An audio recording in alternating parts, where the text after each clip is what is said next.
Muy bien. Entonces, vamos a dar inicio a la defensa de tesis de la profesora Andrea Arbeckman, titulada Procesos de construcción del sistema de escritura en niños, jóvenes y adultos con discapacidad intelectual.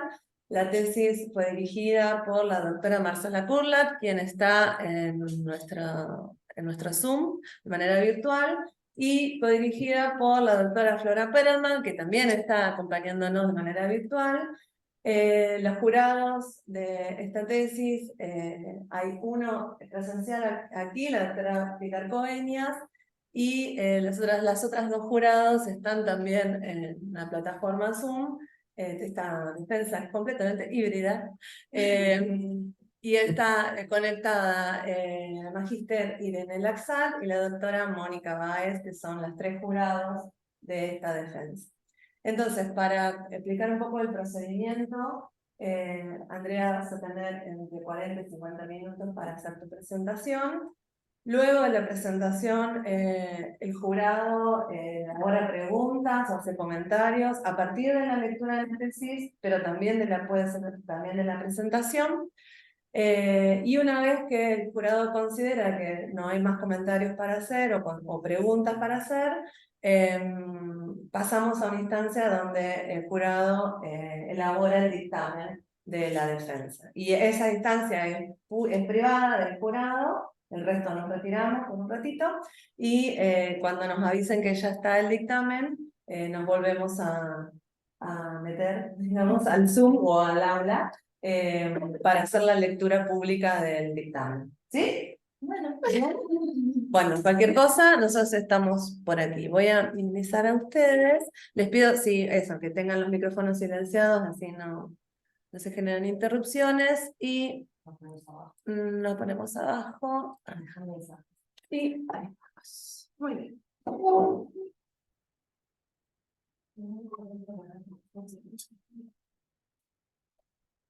Bueno, primero quiero compartir con ustedes la enorme emoción que me genera estar hoy en este lugar.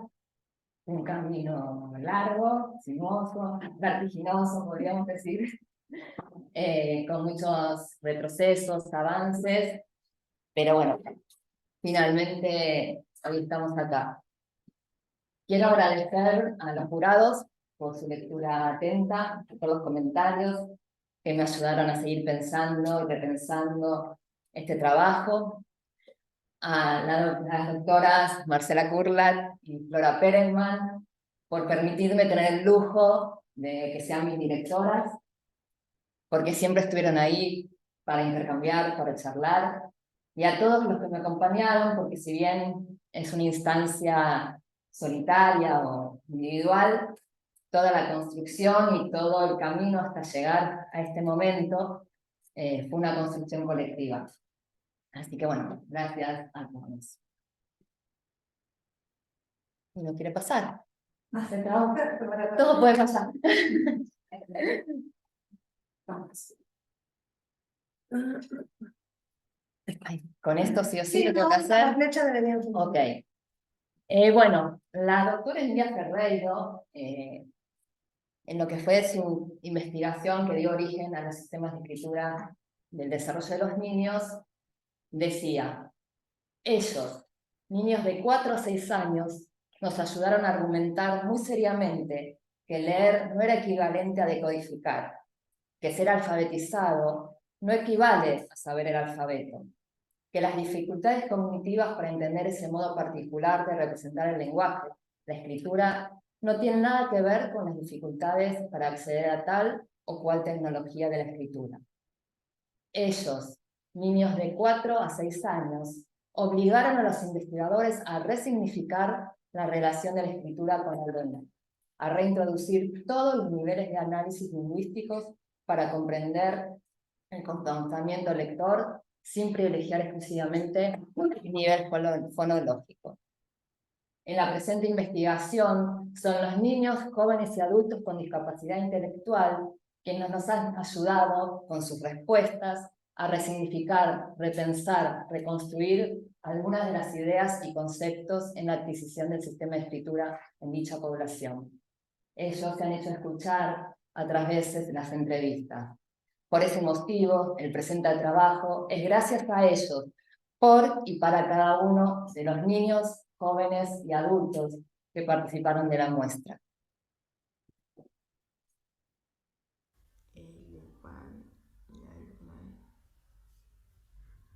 Elefante.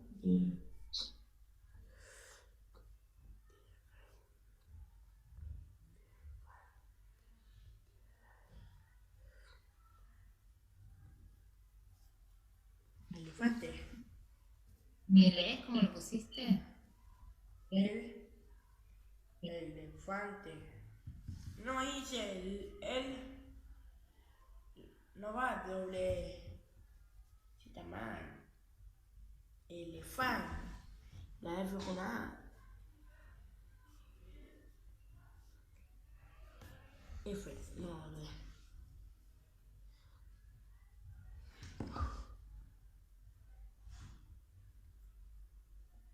Elefante. ¿Cómo? Elefante. Léeme despacito otra vez. Elefante. Muy Como el jurado ya sabe, la construcción de esta tesis tomó un área de vacancia y fue construyéndose a través de las investigaciones de Emilia Ferreiro en adelante, investigaciones específicas de la población con discapacidad intelectual y mi formación y experiencia en el área con personas con discapacidad. Mi formación y experiencia de más de 20 años en aulas y en escuelas de educación especial, y en los últimos años en formación de docentes que ya están trabajando y de futuros docentes. Mi propia construcción en el camino el diálogo y mi puesta de construcción a este enfoque me fue haciendo llevar a plantearme algunas preguntas. Por ejemplo, ¿por qué si todos los niños transitaban por los distintos niveles de conceptualización, no pasaría lo mismo con niños con discapacidad intelectual? Y gracias a distintas conversaciones, negociaciones, intercambios con Marcela Kurlak, que me insistió para también sumar a la población joven y adulta, es que hoy esta tesis es lo que es, así que se lo agradezco infinitamente. Entonces, con esas preguntas, fuimos a buscar respuestas. Bueno, la tesis adopta un enfoque constructivista, ¿sí? Que adopta la perspectiva adoptada por las investigaciones de Emilia Ferreiro en adelante. Y ahí se fue planteando la triada objeto, problema, objetivo, en cual las preguntas fueron: ¿cuáles son las conceptualizaciones sobre el sistema de escritura que construyen niños, jóvenes y adultos con discapacidad intelectual que concurren a escuelas de educación especial y espacios de alfabetización inicial de la Ciudad Autónoma de Buenos Aires? ¿Hasta qué punto se corresponden dichas conceptualizaciones con las planteadas en la investigación de Emilia Ferreira y Ana Reveroski en niños, y planteadas por Kurlak y Perelman en adultos en sujetos sin discapacidad?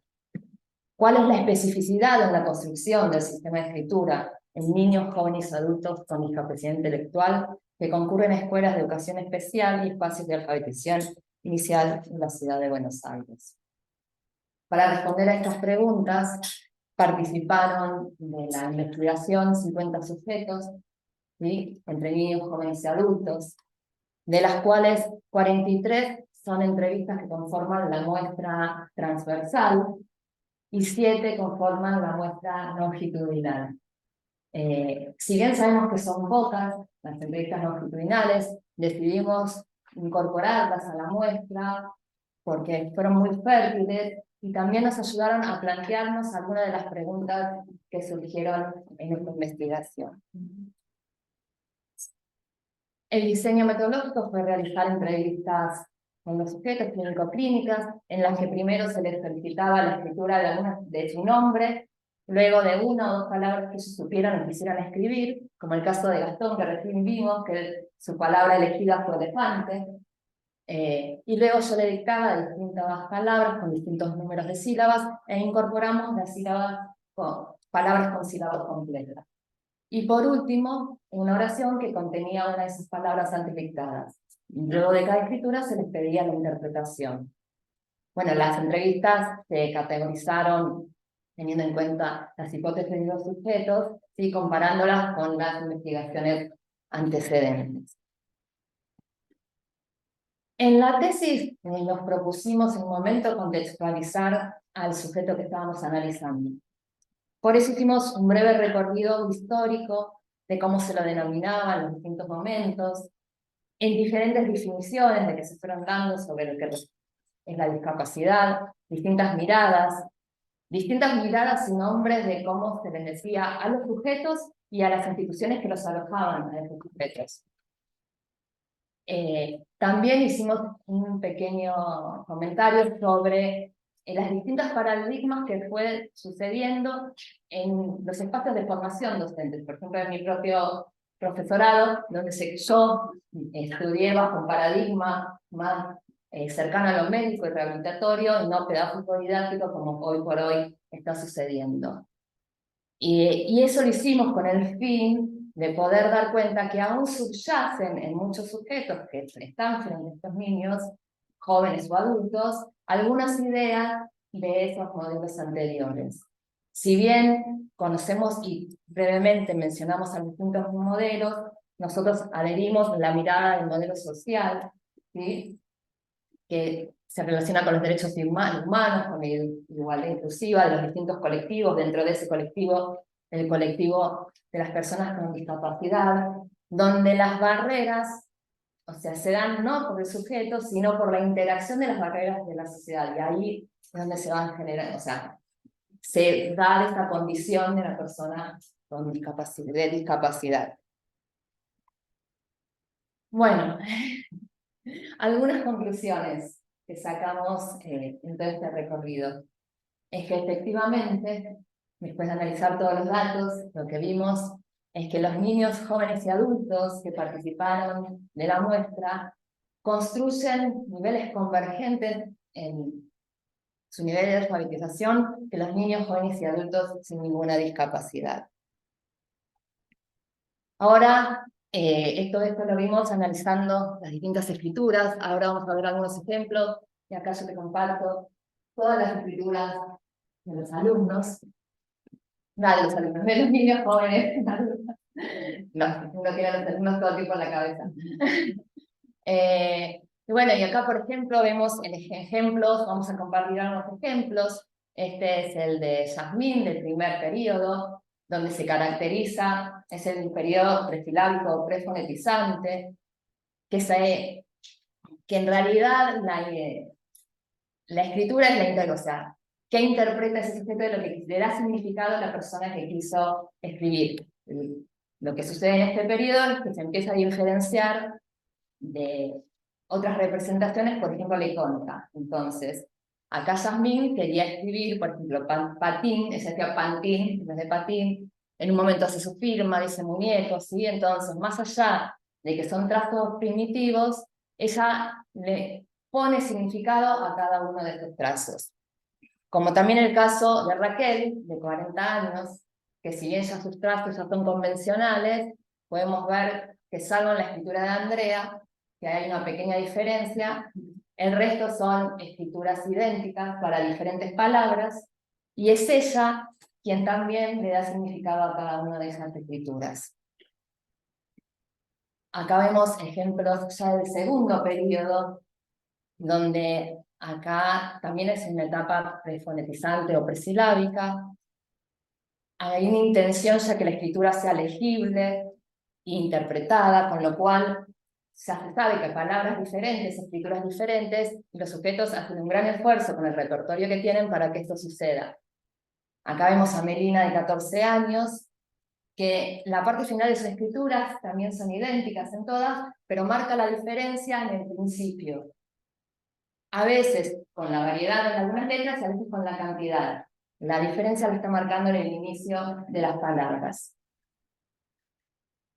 Jorge Luis con su poco acotado repertorio, presenta también escrituras diferenciadas, hace un esfuerzo intelectual muy grande para con ese repertorio poder hacer palabras diferentes, escrituras diferentes.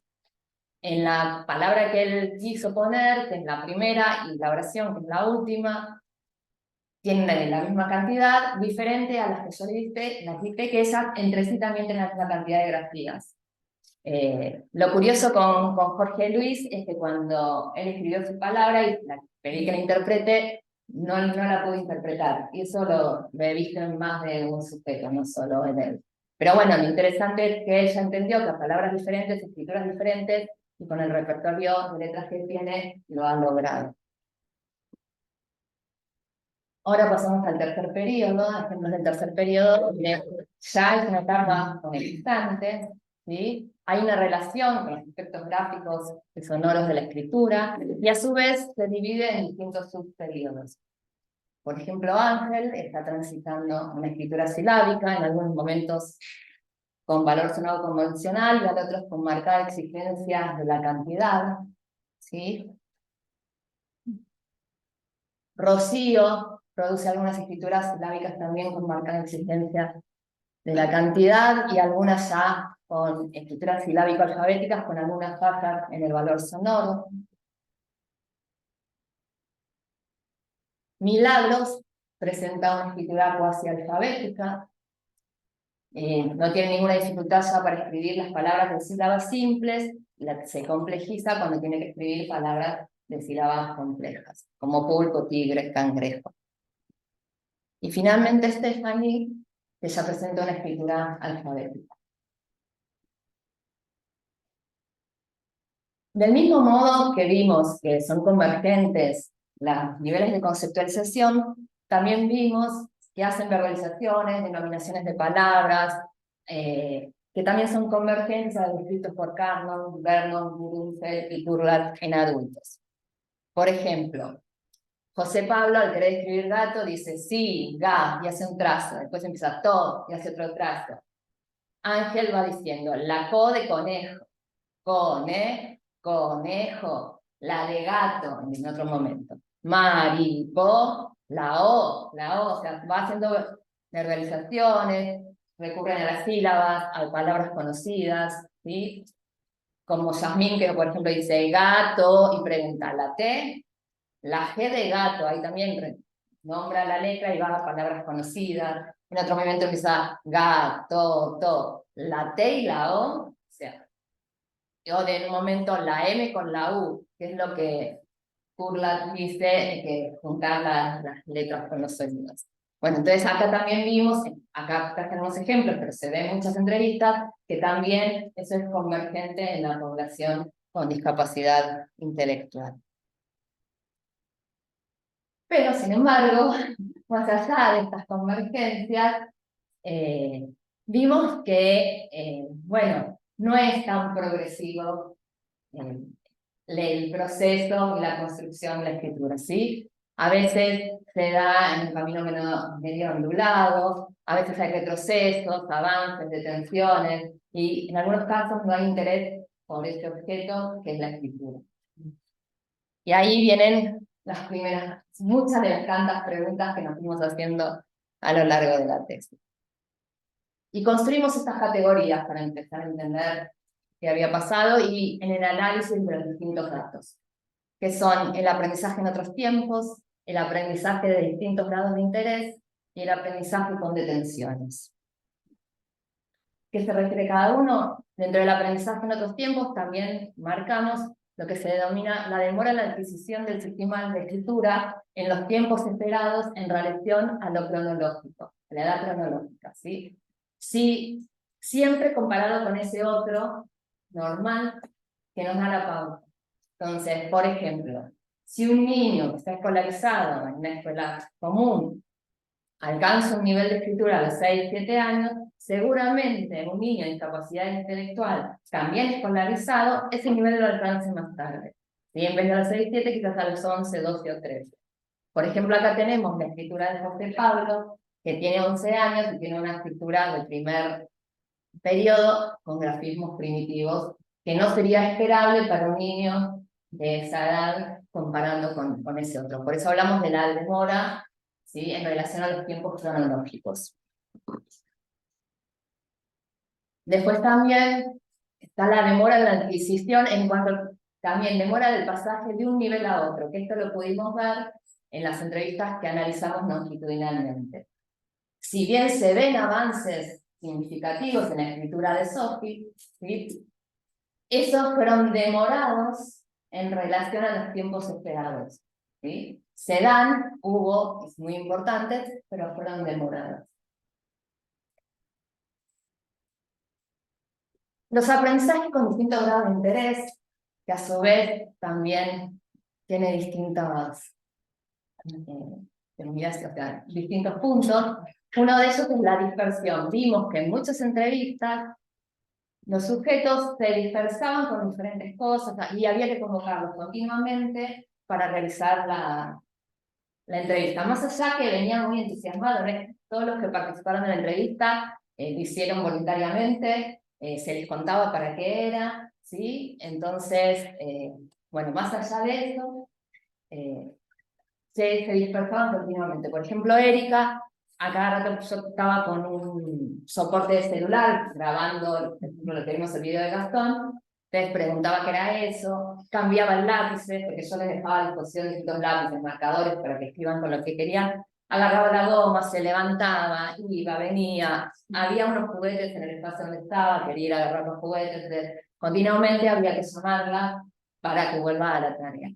Como sucedió con Erika, me pasó con muchos otros sujetos de las entrevistas.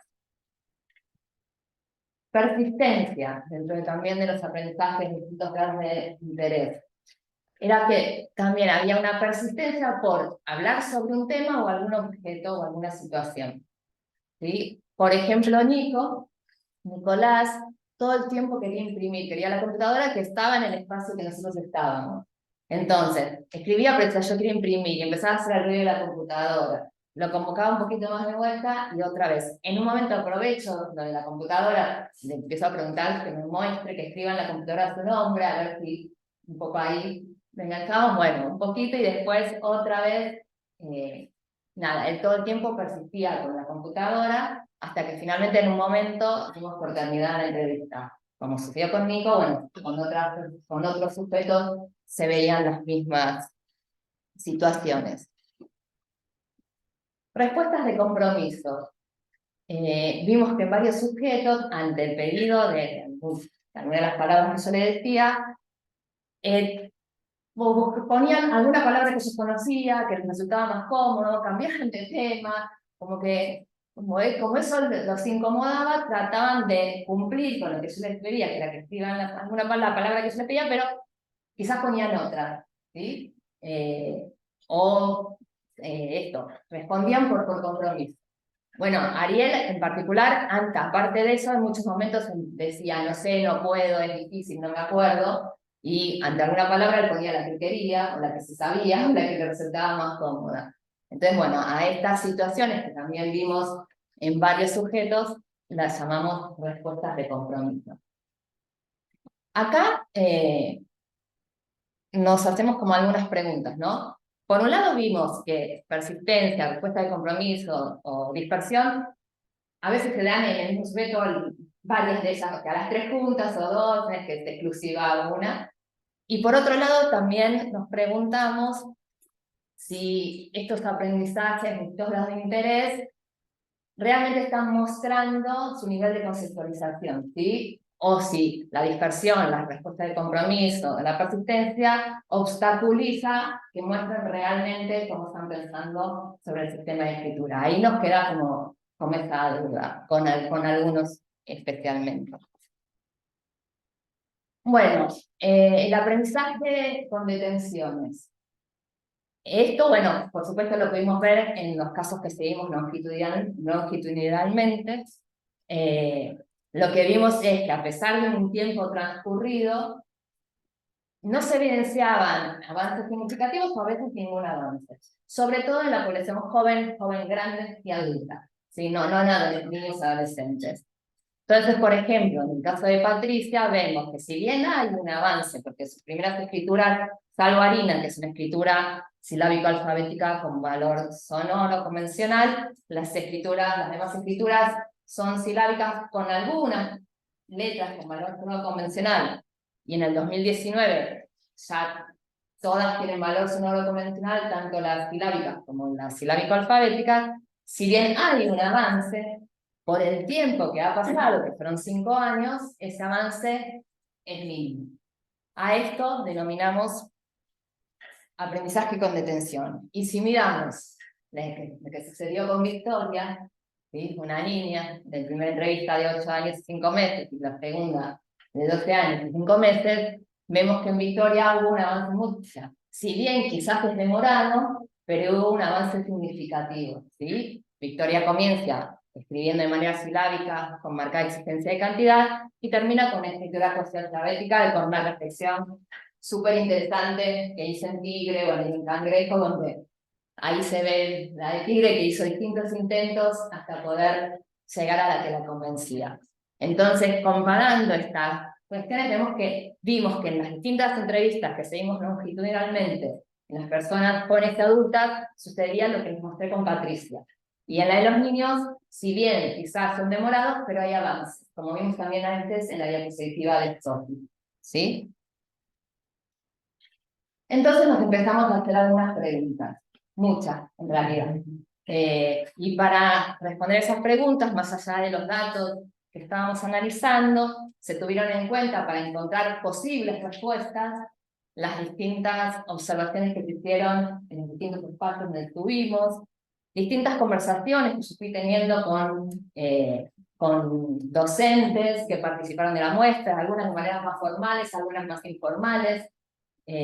Hubo lugares donde yo fui a hacer observaciones de clase que finalmente no se pusieron o sea, y no se hicieron ahí entrevistas porque fue en el periodo donde yo no podía entrar a las escuelas públicas, que pasaba un año y medio, donde no me daban los permisos, entonces empecé yendo a una escuela privada donde hice varias observaciones, pero bueno, finalmente ahí no terminé haciendo las entrevistas. También fui a otro espacio de alfabetización inicial donde no pusimos esa entrevista que realicé, porque bueno, había sido muy intervenida por los adultos que estaban alrededor, entonces no contaba con las condiciones óptimas, pero más allá de eso, estas situaciones nos permitieron encontrar algunas regularidades que se daban en las preguntas de los docentes, en los modos de enseñanza, y en algunas situaciones que también yo las fui corroborando con mi propia experiencia de 20 y pico de años en la modalidad, en mi propia construcción y deconstrucción de, bueno, que yo empecé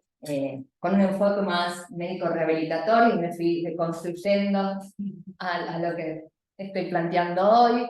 Entonces, poniendo todo eso en diálogo, empezamos a intentar a responder posibles motivos por los cuales sucedían esto, ¿no? ¿Por qué los otros tiempos? ¿Por qué la posible falta de interés? ¿Por qué estas detenciones? Entonces decíamos que, bueno, una de las cuestiones podía ser la demora en entrar en contacto con la cultura lectora, ¿sí? Que en todo esto, viendo las observaciones, mi propio recorrido, mis colegas, todas las charlas, vemos que hay una demora en entrar en contacto de esta población con la cultura lectora. Y por otro lado, la demora en relación al tipo de actividades que se le ofrece. Porque el tipo de actividades que se le ofrece en general van más del lado del apresamiento, casi la única escritura habilitada es la copia, una copia sin sentido. Entonces, como que estas situaciones podían ser posibles respuestas a estas preguntas. Y por otro lado, surge una pregunta bueno, ¿cuál será la causa o consecuencia? ¿No? Si la demora en los tiempos esperados será la causa o consecuencia de la demora del acceso a la cultura, y ahí se crea como una relación media confusa, que no sabe cuál sería causa o consecuencia de la otra, ¿no? Entonces, bueno, con todo esto seguimos pensando. Y propusimos, vimos que había una posible respuesta a esto, era que quizás había algunas como cuestiones de la enseñanza que hacían que esto suceda, ¿no? Y a eso lo llamamos el estigma del diagnóstico. ¿Qué es el estigma del diagnóstico? Es en esos momentos donde el diagnóstico se antepone al sujeto que tengo adelante, donde ese diagnóstico se imprime con tanta fuerza que permite ver que el otro puede hacer o se cree que el otro no puede hacer, entonces no se lo ofrece porque se cree que no lo va a lograr, o se le demora esa oferta. Entonces a eso lo denominamos estigma del diagnóstico. ¿Qué es estigma del diagnóstico? Entonces trae aparejado, por un lado, la demora en el acceso a las culturas letradas, ¿sí? Porque como se supone, se cree que no van a poder, se le demora, y por otro lado, se desestima sus niveles de conceptualización genuinos, ¿sí? De cómo están pensando sobre la escritura, porque si se valida como escritura solo casi la copia, no se les está permitiendo escribir como están pensando. Y en las personas jóvenes también se dan, jóvenes adultas, lo que vimos, que también hay un momento donde se detiene la oferta. Escuché un montón de colegas decir, por ejemplo, ya tiene 20 años, voy a seguir con las letras, ya, ¿para qué le voy a seguir leyendo? ¿Para qué esto? ¿Para qué el otro? Entonces la oferta se empieza a detener. ¿Sí? Entonces, se sigue privilegiando como la situación de escritura, la copia. Bueno, y todo esto creemos que se dan, obviamente que no es que se da de una manera en particular, puede ser, o sea, no es que en el orden que lo estoy diciendo, pero se da alrededor de lo que llamamos el estigma del diagnóstico.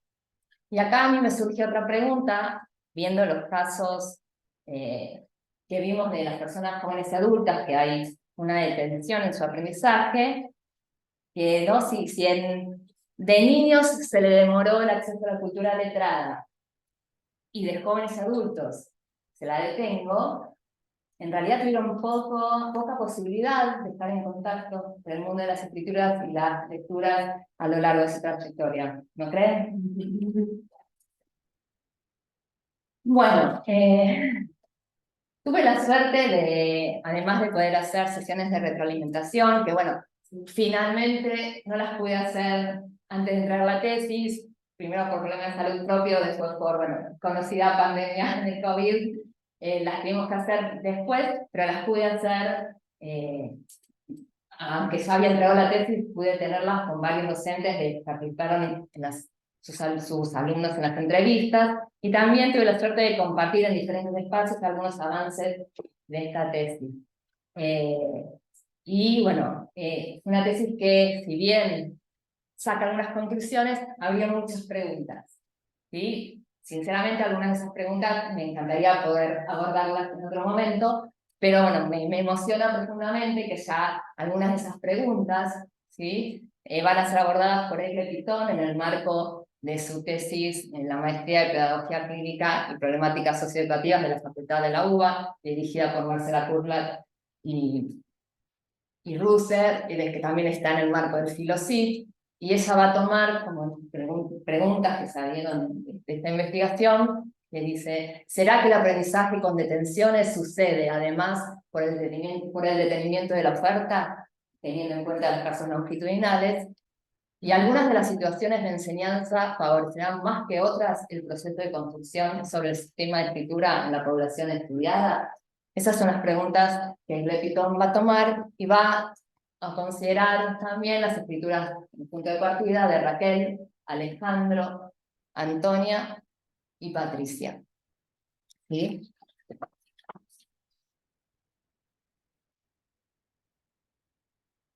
Bueno, para ir terminando, quiero tomarme unos minutos para traer algunas de las tantas frases que la doctora Emilia Ferreiro ha dicho, que si bien siempre nos emociona compartirlas, en este momento más aún.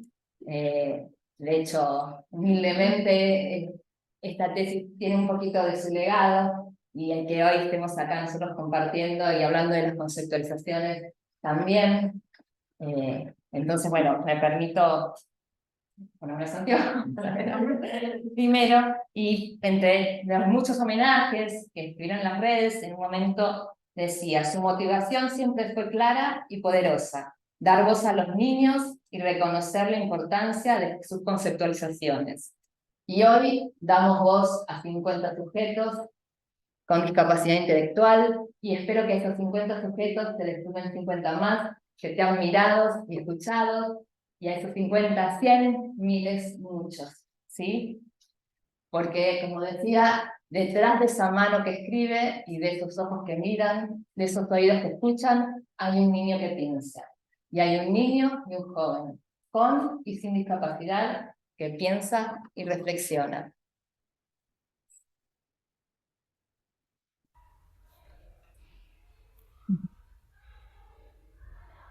O, D, la E.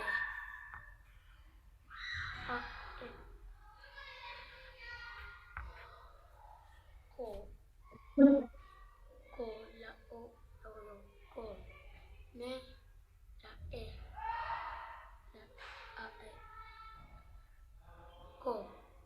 Ne, jo. La O no muevo.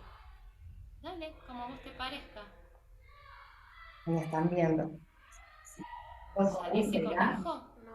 No sé, a ver, dale. Fíjate. Lee. Co. De.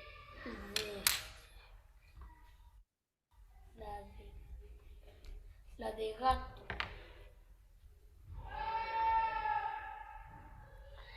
Co. Ne. La R. La R de. La R de.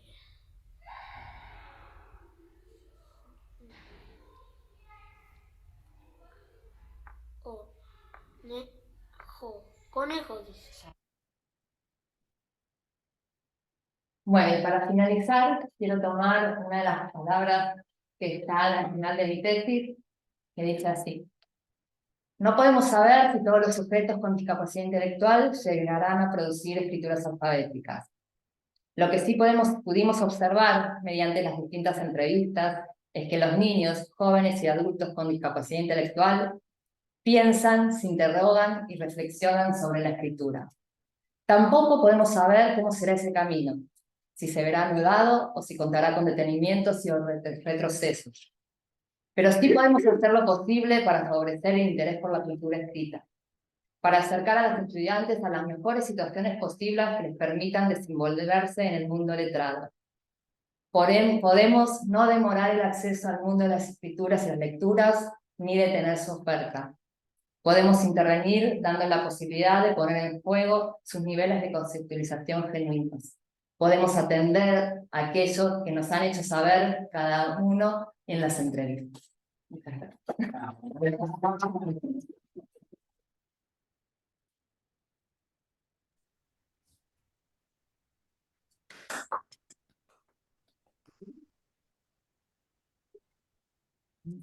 Deja compartir. La energía. Ahí estamos. Y bueno, entonces, por ahí para que esto sea menos raro, sería bueno que vos te pongas mirando así a las... Claro, ahí, porque te vieron el perfil derecho toda la presentación. Sí, ahora se lo conocemos muy bien. Se ve muy oscuro. Ahora prendo la luz acá. Sí, dale. Entonces, ahora viene el momento de intercambio entre la jurada Pili, por ahí también. Claro, pasa que Pili está ahí. ¿Te venís más acá? Por acá. Así está como más en su nivel. Bueno, abrimos entonces el momento para intercambiar a propósito de la tesis de Andrea y de su presentación. ¿Sí? ¿Tenés agua? No, después. No, ahora nada. No sé. ¿Qué se iba a hacer?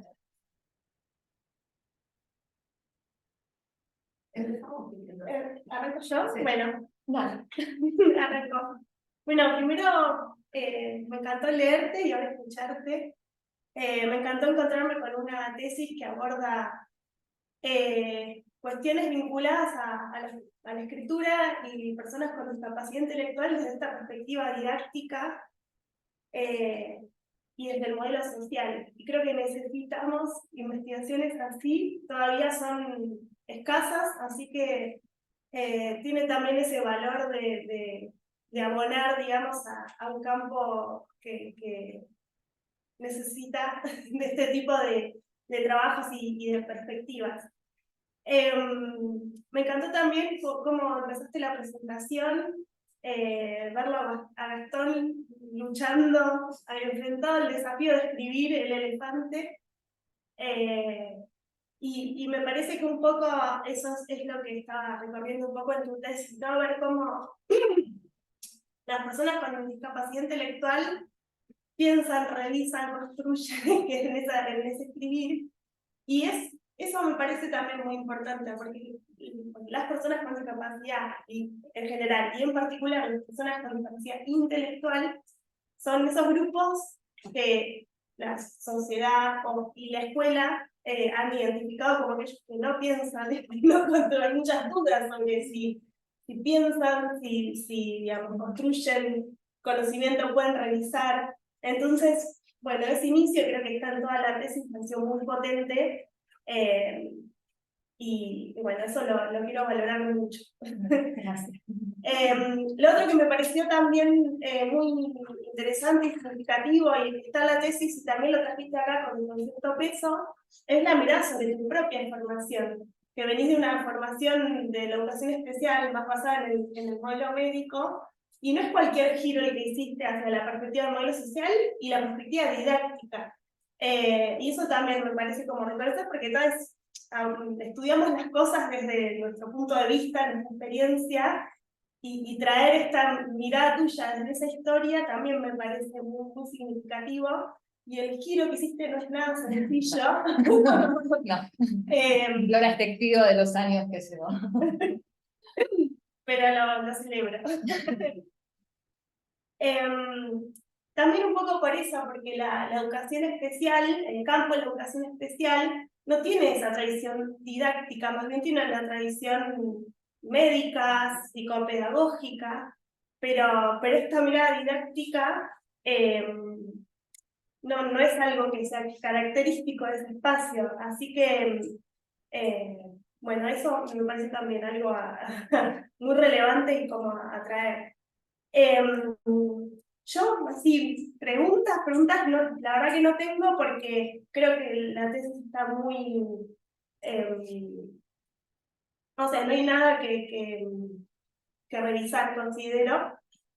Sí que me dan ganas de seguir conversando con vos sobre algunas cuestiones que iba pensando, algunas que pensé, sí, mientras te leía y que la puse en el dictamen, y otras que se me ocurrieron también ahora, después de escucharte, y que tiene que ver con esta, digamos, idea del estigma del diagnóstico, que me gustó mucho.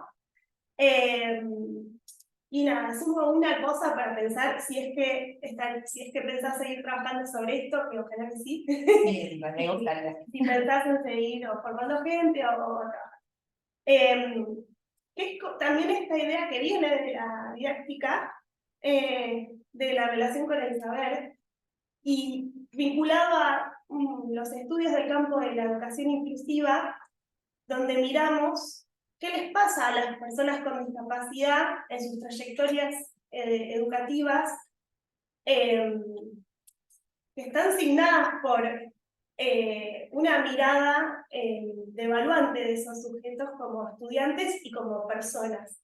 Entonces, ¿qué efectos puede tener eso en la mirada de sí como alguien que puede formar parte de la cultura letrada y alguien que puede escribir, pensar, revisar?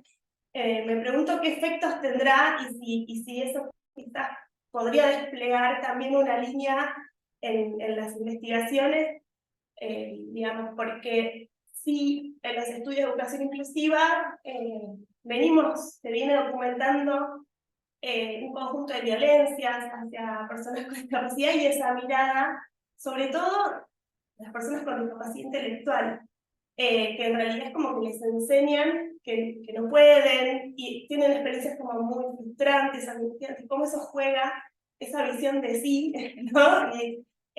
Como estudiantes también en estas en estas miradas sobre la escritura.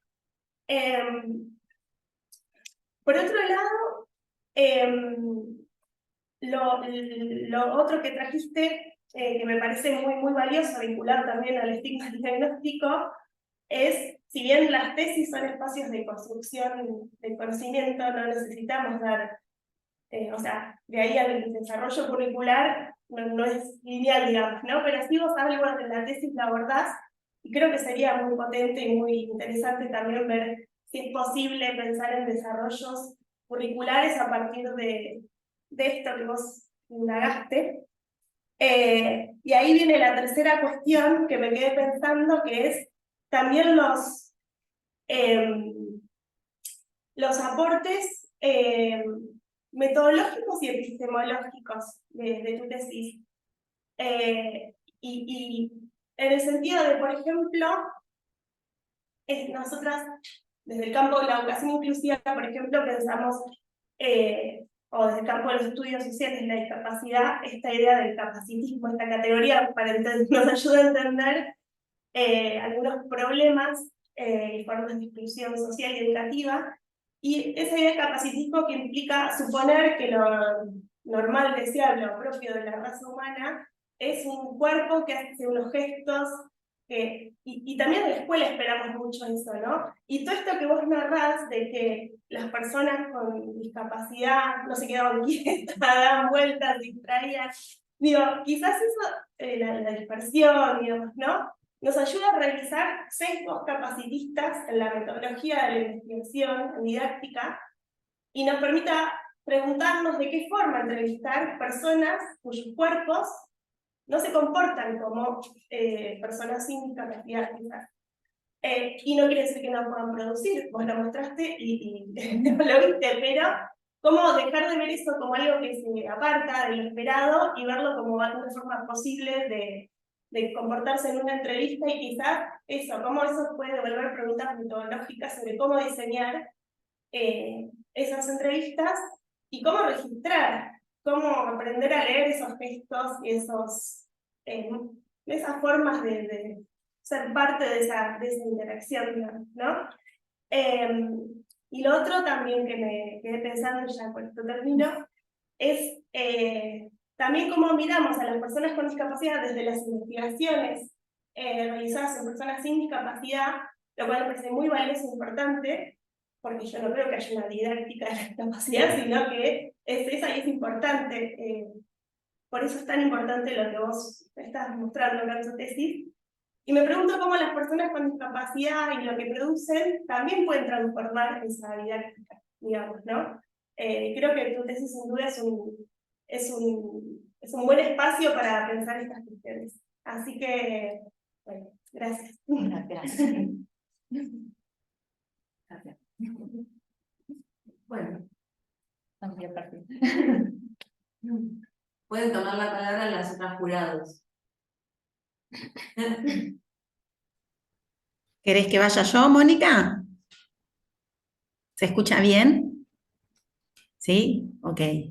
Bueno, primero, un gusto, Andrea, conocerte personalmente, si podemos decir que estamos en persona, y felicitarte por el trabajo que hiciste. Me gustó mucho leer tu tesis.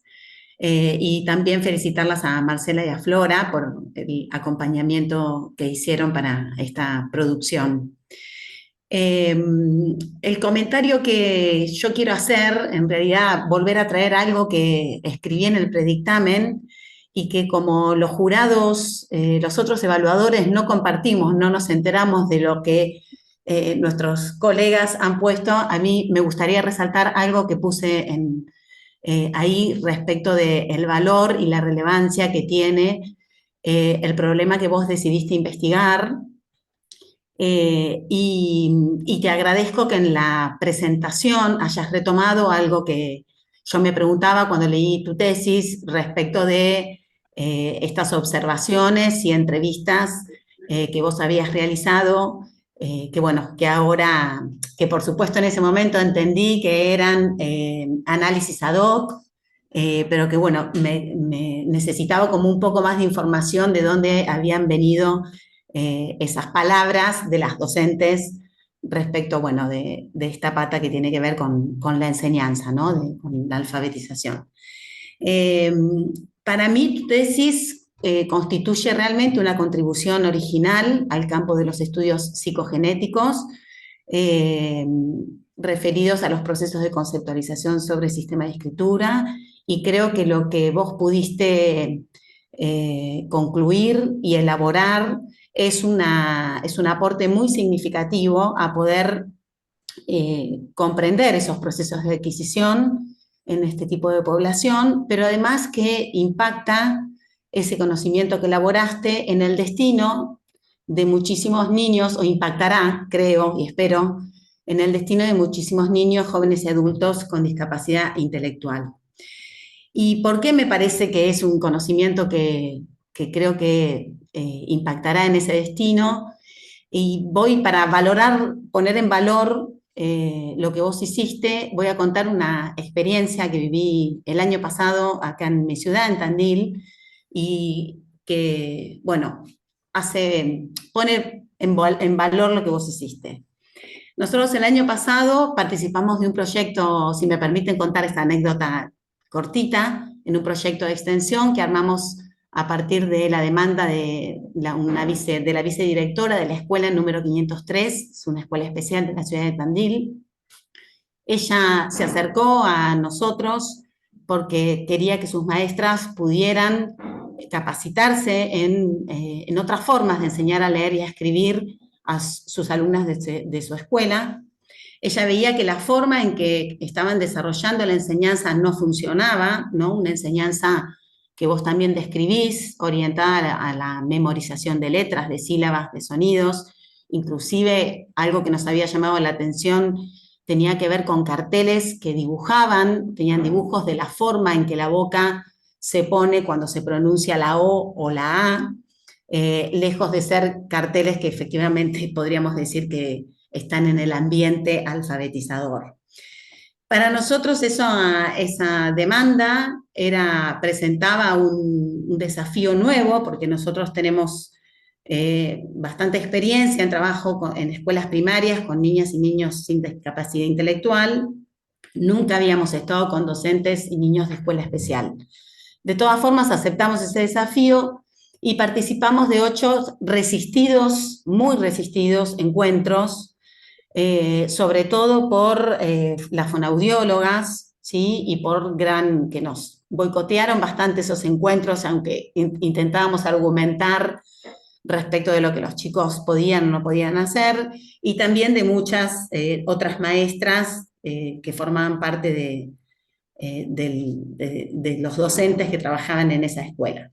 Pero por suerte hubo 2 maestras que les interesó nuestra propuesta y que nos dieron entradas a sus aulas, que aceptaron tomar las pruebas de escritura parecidas a las que vos elaboraste en estas entrevistas, y que nos permitieron ver en principio que ahí los chicos estaban pensando cosas convergentes respecto de lo que nosotros sabíamos de los otros niños de la escuela primaria, y les propusimos escribir una lista de palabras, hacer una situación en el aula de una de ellas, que tenía los nenes más grandes, de una lista de palabras a partir de frutas, a partir de un cuento que la maestra había leído. Y en esa oportunidad, la verdad que fue para ella y para nosotros como algo muy revelador, porque esos niños escribieron 7 palabras en casi 50 minutos de concentración, y en donde nosotros pudimos elaborar, realizar las intervenciones que hacemos en las escuelas primarias con ellos, y ellos pudieron ir pensando sobre esas escrituras que habían producido. Lamentablemente el proyecto no continuó.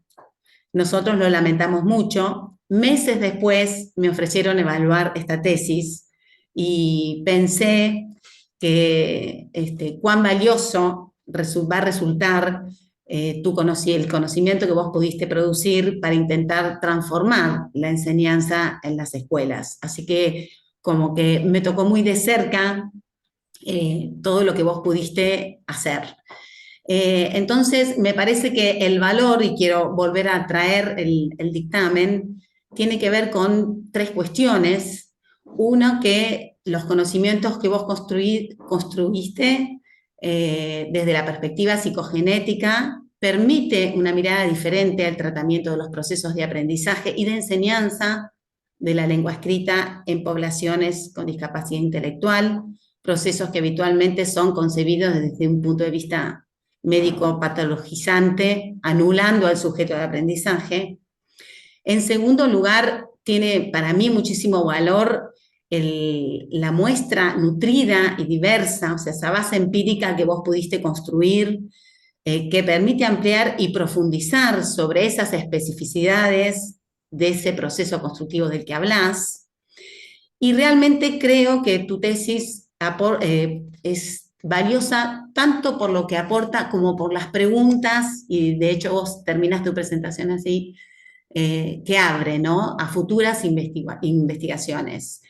Y me refiero a trabajos de indagación que puedan sumar estudios transversales y longitudinales del estilo que vos elaboraste, con otras muestras en el marco de otras instituciones y con otras periodicidades, pero también estudios que puedan indagar más sistemáticamente las formas de enseñanza usual o habitual del sistema de escritura en instituciones que atienden a estas poblaciones, investigaciones didácticas que estudien el funcionamiento de ciertas situaciones y secuencias desde nuestra perspectiva constructivista psicogenética, y entonces así avanzar en la construcción del conocimiento didáctico.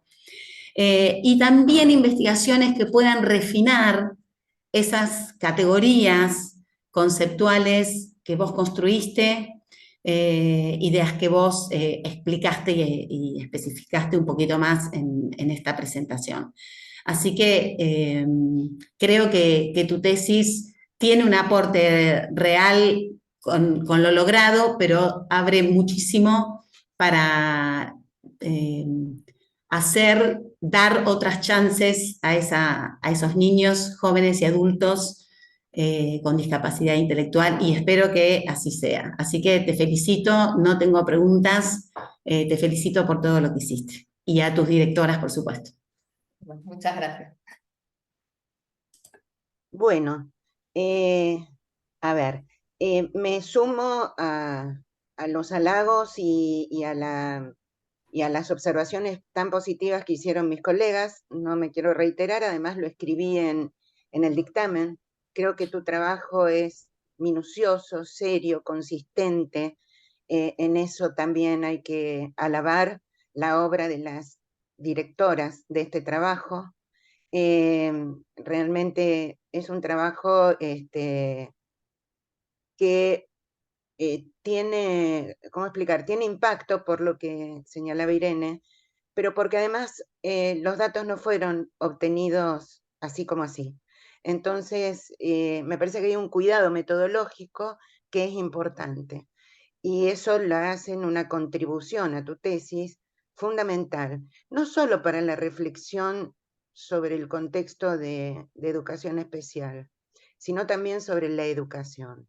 ¿Por qué? Porque, digamos, como vos señalas bien en tu tesis, que para mí es una tesis sobre desarrollo psicolingüístico. Es decir, tu tesis aporta a la didáctica porque muestra un desarrollo psicolingüístico que se ve obturado por ciertas situaciones didácticas. Y ahí aparece mi pregunta. Yo creo que hay que profundizar y avanzar en investigaciones psicolingüísticas porque precisamente aportan lo que vos estás aportando. La posibilidad de comprender los procesos cognitivos que desarrollan chicos a los cuales se les ha negado capacidad intelectual. Y eso, digamos, no es directamente didáctico. Es una cuestión que tiene que ver, desde el punto de vista constructivista, con la formulación y reformulación de procesos de conocimiento.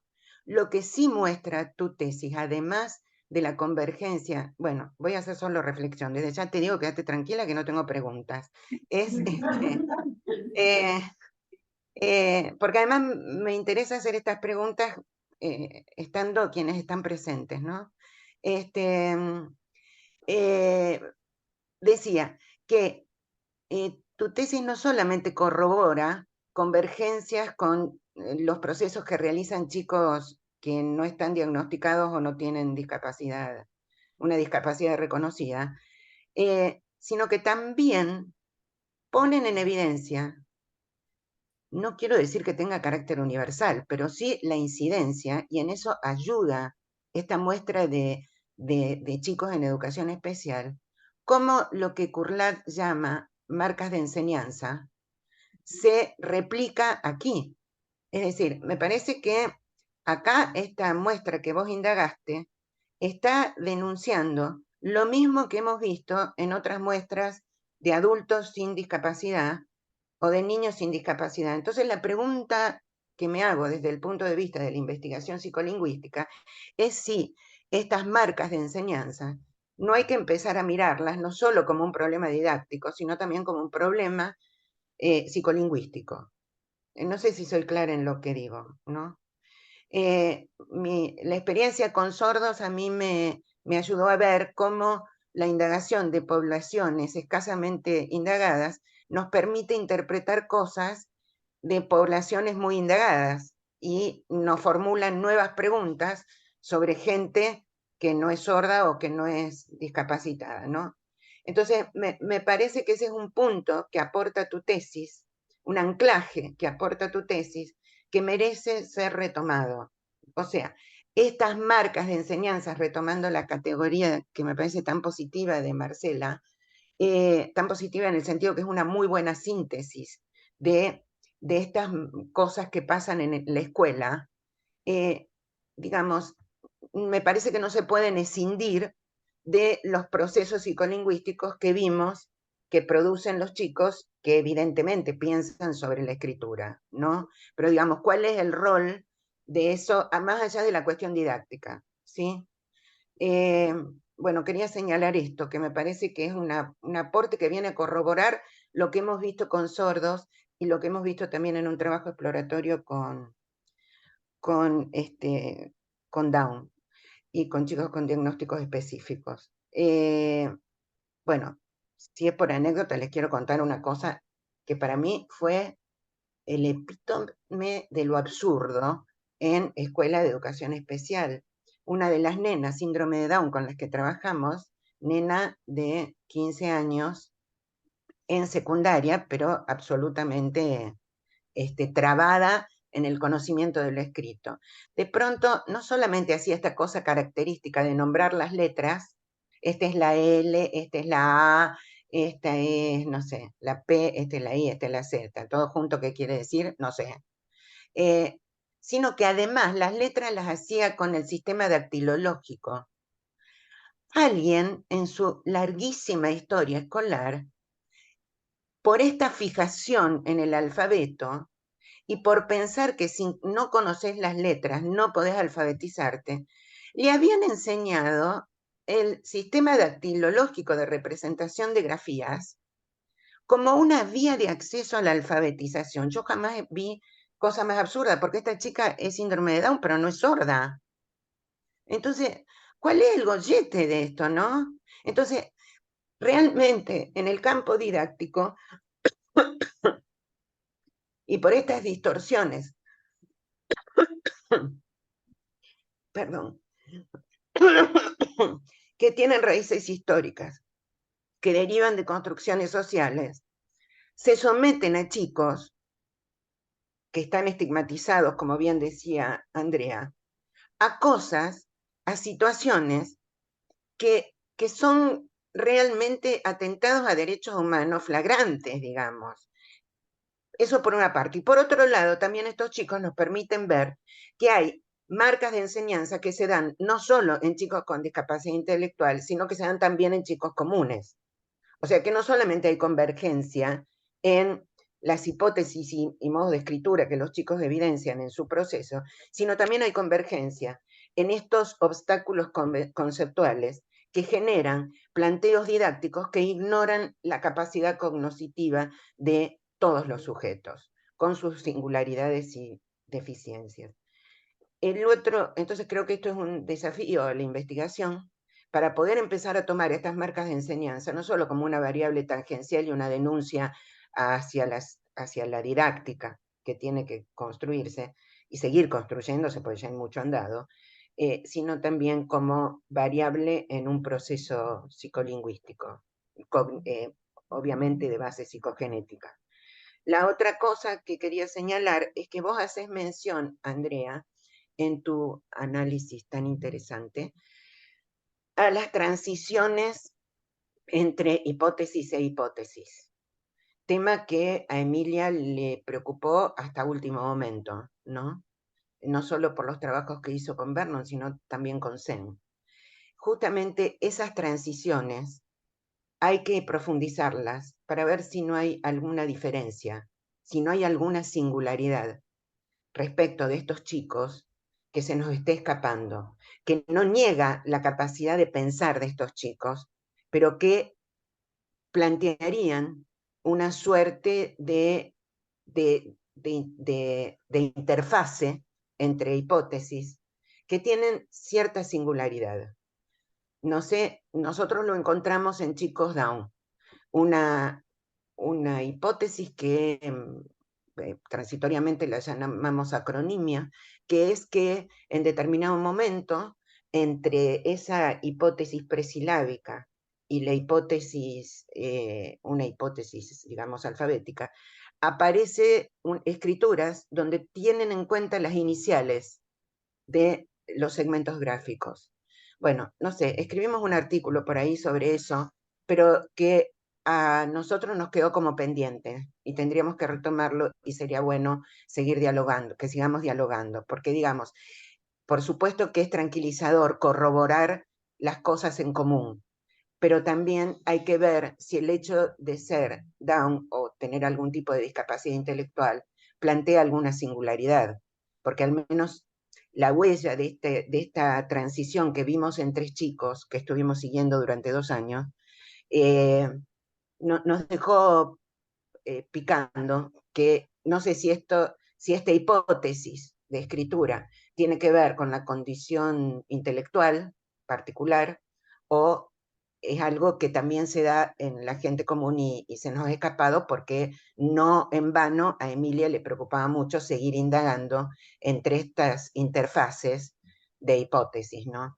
Entonces, bueno, para no agotarlos, quiero agradecerle, ya que te puse cara, porque trabajamos con el material tuyo, Marcela, y de Flora mucho en la diplomatura en prácticas alfabetizadoras para contextos no formales, que estas categorías que ustedes generaron tienen un valor heurístico que quiero subrayar y destacar y decírselos cara a cara. Y por otra parte, que precisamente estas categorías, en un estudio tan serio como el que hizo Andrea, pueden ser también retomadas desde otro lugar. Digamos, sin despreciar, porque sin duda a la didáctica hay que denunciarla, ¿no? Es decir, a los docentes hay que decirles, dicho sea de paso, las entrevistas que hicimos con docentes aquí revelan cosas parecidas a las que dijo Irene y vos también comentaste, Andrea. Entonces sí, sin duda hay una demanda ahí en cuanto a la formación docente tremenda, pero también me parece muy interesante los pendientes que tenemos desde la perspectiva psicolingüística y el impacto de estos elementos psicolingüísticos en la posibilidad de repensar una didáctica. Porque digamos, no basta con contribuir a que el docente genere otro espacio, sino hay que seguir viendo en qué medida ese nuevo espacio genera cambios en esos procesos, más allá del aprendizaje escolar. ¿Se entiende lo que estoy diciendo? Entonces creo que desde estos lugares que nosotros compartimos, tenemos que afrontar el desafío de continuar investigaciones a las que nos desafió y nos seguirá desafiando quien nos abrió la cabeza, ¿no? La doctora Ferreiro, quien realmente fue ella la que le dio voz a todos estos chicos, porque fue a partir de su investigación que nos empezamos a preguntar, bueno, pero ¿qué pasa con los sordos? ¿Pero qué pasa con los adultos? ¿Pero qué pasa con los chicos que están en educación especial? Ese es el impacto enorme, enorme de sus investigaciones, ¿no? Y creo que en ese sentido tenemos que continuar esa línea, tratando y gracias Andrea otra vez, por las preguntas que nos generan. Así que bueno, no ocupo más tiempo. Felicitaciones, Andrea. Espero que sigas enganchada con el tema, que podamos seguir hablando sobre estos procesos de hipotetización que hacen los chicos, para que cuando hablamos con las maestras de estos chicos, no nos vengan con que, vos porque trabajás con los normales, vos porque no sabés lo que es trabajar con estos chicos, vos porque hay cosas que son absolutamente corroboradas, como la dispersión, por ejemplo. Eso lo hemos visto aquí también de manera coincidente. Ahora, si eso tiene que ver con el arte de las maestras para impedirles la llegada a la cultura escrita, no lo sé. O si es una particularidad de estos chicos. Bueno, por lo tanto, tenemos lo bueno de tu tesis es que nos hace seguir pensando, nos hace seguir haciendo preguntas y espero que abra un espacio de diálogo en el que podamos seguir encontrándonos, ¿no? Bueno, muchas gracias, chicas. Seguimos en contacto. Bueno, entonces, no sé si por ahí Flora o Marcela quisieran agregar algo y Sí, sí. Mm. si no, podemos pasar al cuarto intermedio de debate del jurado. ¿Flora? Quisiera hacer un comentario. Mm. Primero, contarles que mi relación con Andrea es muy, muy lejana, y esta relación me hace pensar mucho en este momento en la importancia que tiene el trabajo con los docentes. En realidad la pude conocer Andrea cuando desde Escuela de Maestros en Cava me enviaron a la escuela de Andrea. Y Andrea estaba con todas sus compañeras haciendo lo que Andrea y todos sus compañeros ya sabemos que hacen, que era tratando de que los chicos aprendan, pero no encontrando camino. La casualidad fue que cuando yo ingresé a la escuela, una escuela hermosa, me llevaron para trabajar con los docentes a la biblioteca. Y por eso quiero contar esto que es muy chiquitito, pero me parece como muy central, porque la biblioteca estaba toda vidriada, cerrada con llave, y cuando yo me encontré con eso, la primera sensación que tuve fue cómo puede ser que una escuela que intenta alfabetizar a niños con discapacidad intelectual podía tener una biblioteca tan frondosa, porque era hermosa la biblioteca. Yo miraba los libros a través de los vidrios y los tenía con llave. Y entonces lo primero que propuse fue de que ahí era necesario abrir las puertas de la biblioteca, y además porque yo iba con todo mi conocimiento de la teoría constructivista. Yo pertenecía a la cátedra justamente de epistemología y psicología genética, además de conocer las hipótesis que había descubierto Emilia Ferreiro. Yo tenía una postura epistemológica que no era si era con discapacidad o no discapacidad. El conocimiento se produce, y lo primero creo que les dije a los maestros, en interacción con la cultura letrada. Sin cultura letrada, esos chicos o cualquier otro no iba a poder generar algún conocimiento sobre la lengua escrita. Pero lo que quiero aclarar es que fue, yo lo hablé con la directora, si podía que alguna de las maestras tomara el cargo de bibliotecaria, porque no había. Y la que afrontó con toda su valentía y con todo su amor, porque realmente lo que ahí ha hecho Andrea y otra compañera más con esa biblioteca fue impresionante. Incluso ganaron un premio, porque cuando yo entraba después en la biblioteca, me encontraba con todos los libros puestos sobre las mesas, pero además, por ejemplo, habían hecho un proyecto de piratas, creo que era, y ¿era de piratas, Andrea? De todo hicimos. De piratas también. Todos los piratas colgados sobre la biblioteca, y pero era tan conmocionante entrar a la biblioteca que con Andrea empezamos a pensar que ella iba sacando a los chicos de las aulas para que tuvieran su hora de biblioteca y ahí alfabetizaba. Mm. Es decir, Andrea, antes de esta tesis, empezó a hacer un cambio epistemológico tan importante y después ella me preguntó si podía seguir estudiando. Y ahí fue que la invité al postítulo, donde también participó mucha gente. 2 años de postítulo tuvo, y después me dijo, quiero seguir estudiando, y le propuse que entre a la carrera de escritura y alfabetización. Lo que quiero decir es que vale la pena este esfuerzo, aunque las compañeras también me miraban como medio loca y Andrea también, porque Andrea se la tuvo que bancar.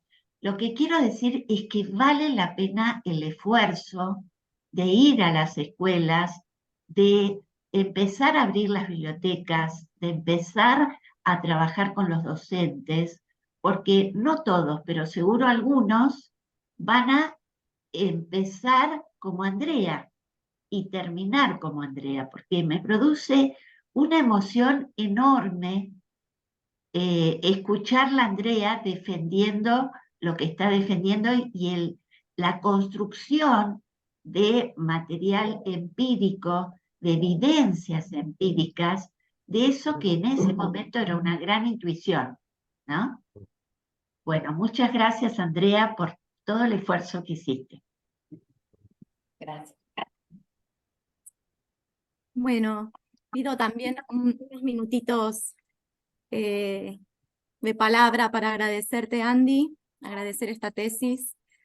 Siempre le digo a Andy, y lo quiero decir públicamente también, no es fácil terminar una tesis, dirijo muchas tesis en el marco de esta maestría, y Andy la pudo terminar con su persistencia, su compromiso, su buscarse ese rinconcito por semana para dedicarle solamente a la tesis. Bueno, Andy, por tus reflexiones, por tu apertura siempre a escuchar nuestras opiniones, comentarios. Siempre digo también que Andy tomó el guante de un área de vacancia urgente, postergada. Si bien sabemos que es una deuda la alfabetización de personas jóvenes y adultas, esta deuda se agranda en la población con discapacidad. En los programas y centros en los que yo he trabajado, encontramos siempre un 10% de personas con discapacidad intelectual, por lo menos, formando parte de los grupos de estudiantes, y con frecuencia estas frases de parte de educadoras y educadores de decir, a mí no me formaron para esto, yo no sé qué hacer. no sabemos si este es un programa, un espacio para ellos y ellas. Entonces, este camino que Andy has empezado, me parece que, bueno, nos permite, siempre decimos, ¿no? Ir desilvanando el hilo de Ariadna, de la enseñanza también, para ir encontrando caminos didácticos que puedan respetar estos procesos constructivos que vos evidenciás en tu tesis y bueno, ir mostrando otras formas de acceso y de interacción con la lengua escrita en nuestros espacios de alfabetización de personas jóvenes y adultas, bueno, y de población infantil también, por supuesto. También muy agradecida a la maestría por haber incorporado hace algunos años un seminario específico sobre la alfabetización de personas jóvenes y adultas. Muy agradecida al trabajo con Flora, que ha sido directora, codirectora de mis investigaciones, y ahora que podamos también trabajar juntas en la dirección de nuevas tesis. Yo sigo aprendiendo mucho, agradecerte, Flora, por tu presencia, agradecer los dictámenes de cada una de ustedes como jurados, también la lectura atenta, el valor que han dado a la tesis de Andy y estas nuevas reflexiones que nos permiten seguir pensando y tal vez armar una red de trabajo, reflexión, pensamiento vinculada a la alfabetización en personas jóvenes y adultas. Bueno, así que estoy muy conmovida. Y ahí te veo, Andy, también con el pañuelito. Me hubiese encantado estar ahí acompañándote en persona. Las condiciones de vida hoy para mí son muy complicadas para llegarme a las 9 de la mañana a La Plata, pero acá estamos y bueno, muy agradecida, muy conmovida por este ciclo que termina y que abre a nuevas investigaciones, porque está acá Egle Pitón también, como parte de quienes estamos escuchando la presentación. Egle va a retomar, como Andy decía al final de su presentación, su investigación didáctica en el marco de la maestría en pedagogías críticas, tomando como parte de la población, de los casos que van a formar parte de la muestra, a Patricia, a Alejandro, a Raquel, porque además eso, a lo largo del tiempo, conocemos a cada estudiante a quien venimos acompañando hace muchos años y que decimos tenemos una deuda pendiente con Raquel, con Patricia, con Alejandro y con tantos y tantas otras que, bueno, que necesitamos encontrar por dónde ayudar a seguir avanzando, sea en la apropiación del sistema de escritura, o si vemos que las detenciones tienen un papel importante, no va a ser así con el acceso a la cultura escrita, con el conocimiento sobre la cultura que se escribe, el lenguaje que se escribe, digamos, siempre confiamos en que van a aprender más sobre la cultura que se escribe, y ahora Egle lo va a intentar también probar, mostrar, validar a partir de su investigación didáctica. Así que tendremos nuevos resultados para compartir en unos años, que podrán entrar en diálogo con otras nuevas investigaciones que, bueno, que se sumen dentro de la maestría también. Seguro, sí. Bueno. Sí, seguro. Bueno, entonces, si les parece, pasamos al momento del debate de construcción del acta final, del dictamen final, por los jurados. Vamos a hacer lo siguiente: a quienes están en el Zoom, las pasamos a sala de espera un ratito, y cuando el jurado nos diga que ya está, les podemos dar el ingreso de vuelta para que puedan asistir a la lectura del dictamen final. Y entonces les invito a los que a retirarse. Ahora les digo cuál es el modelo de dictamen y todo eso, y vamos avanzando con eso. Ok. ¿Sí? Voy a sacar el cañón.